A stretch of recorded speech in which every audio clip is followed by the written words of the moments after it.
Заманча технологиялар спорт өлкәсендә актив яулый бара. Мөслимдә беренче тапкыр муниципаль дәрәҗәдәге фристайл спорт уенына караган ярыш үтте. Бу инде яңа спорт түрі. Бу спорт түрі инде әкренләп белән дөньяга таралып килә. Уенның нәрсәсе кызык. Монда инде спортсменнар ярты уенны интернет челтәрендә, компьютерда уйныйлар, һәм инде ярты уенны уйнаячаклар залларда. Кемдер инде электронный вариантта җиксә, теге кемнәр физик яктан көчлерәк, кемнәр инде физик яктан ныграк тренировкалар үткәргән, алар инде уже баскетболны тегендә спорт залда җиңә торган балалар. Беренче көнне спортчылар цифрлы уенда катнаштылар. Интерактив стритбол һәм 3х3 стритбол дисциплинасында барлыгы 8 команда ярышты. Oyunda şekilde var. Adında PlayStation.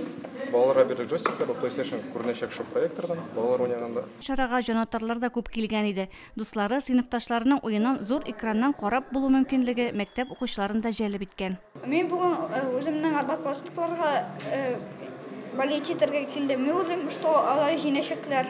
Уен Олимпия системасы буенча алып барылды. Интерактив уенда да күнекмә булу зарур. Тренировкалар монда да кирәк дип саный уенда катнашучылар.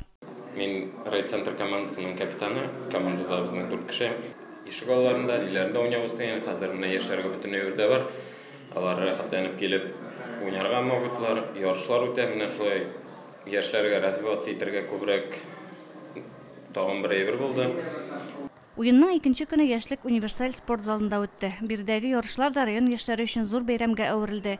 Нәтиҗәләр чыгарганда интерактив уен вакытында тупланган очколар да хәлиткеч роль уйнады. Физик активлык һәм цифрлы тирәлекнең бергәлегенә корылган спорт уеннары яшьләр арасында елдан-ел зуррак кызыксыну уята. Оештыручылар алга таба спортның башка төрләрендә әлеге уеннарда сынап карарга уйлыйлар. Фристайл уеннарының максаты да бит күңел ачу гына түгел, физик активлыкка омтылыш булдыру. Гөлназ Җәлилова, Динар Нуртдинов, Мөслим телевидениесе.